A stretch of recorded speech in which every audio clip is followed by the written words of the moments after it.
a teenager, scammed more than 10 banks in different countries. He also made a fake check amounting to $2 million.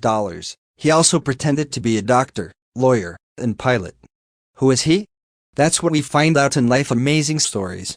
We get to know a teenager who is one of the most notorious scammers, a great cheater and ruthless maker of fake chickies, who eventually became an FBI asset. His name is Frank Abagnale. Let's get started. Frank William Abagnale Jr. was born in April 1948. He was only 16 years old when his parents separated. His mother left and he chose to remain in his father's possession. His first victim was his father, who gave him a gasoline credit card and a car to help him get into his part-time job. But because Frank needed money to date with his girlfriend, he used a gasoline credit card. He bought tires, car batteries, and other things about cars. And in order to convert the item into cash, he talked to the store attendants to exchange cash or buy the products at a low cost.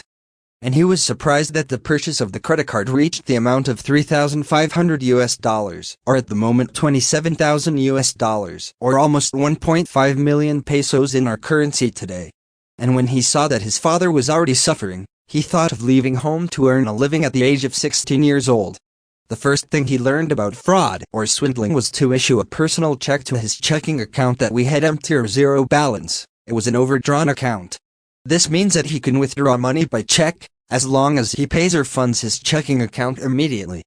And because his account was empty, he reopened several checking accounts in various banks, and changed his identity. Just to cover up his withdrawal of money, there's another technique he did with banks was to take deposit slips.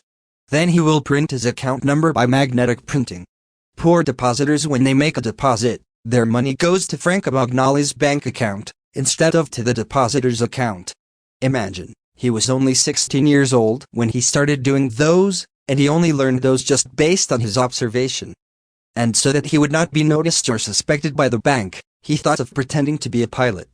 He got a pilot's uniform at Pan American World Airways. He told the company that he was a pilot and his uniform was left at the hotel while it was being cleaned. He presented his fake ID number and gave it to her. He also made a fake license number of a pilot.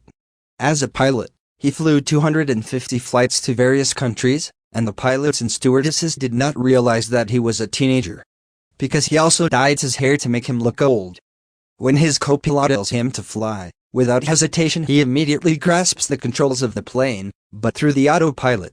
He is always very nervous when he does this, because, even sometimes he doesn't know how to fly an airplane, and even a kite he doesn't know how to fly. But other pilots who noticed him, so they called the police and invited Frank to question him. Frank argued and insisted that he was a pilot, so he was released, so Frank thought of changing his identity. So, he went to Georgia and pretended he was a pediatrician for 11 months. He pretended to be a resident pediatrician and changed his name to Frank Williams. He befriended a real doctor near his rented apartment. He was asked to do his duty at the pediatric hospital and assist the interns. The interns were to be taught by supervisors, and Frank was their supervisor. So, the style he did was to turn back demonstrations, as if the interns would demonstrate what they had learned and while Frank has given them a grade. But he was almost bruised when an emergency occurred at the hospital. The nurse called her that the baby was blue baby. She didn't know what to do because she also didn't know what blue baby meant. So, after the incident, he decided to stop being a doctor because a patient might die. So, he thought of changing his profession, and this time, he wanted to be an aging lawyer. So, he made a fake transcript of records and passed the Louisiana bar exam. After she handed in her transcripts, she prepared for her bar exam. He failed twice, but on his third take, he passed the bar exam without cheating at the age of 19 years old. And he worked with an attorney general, as a rank-and-file attorney.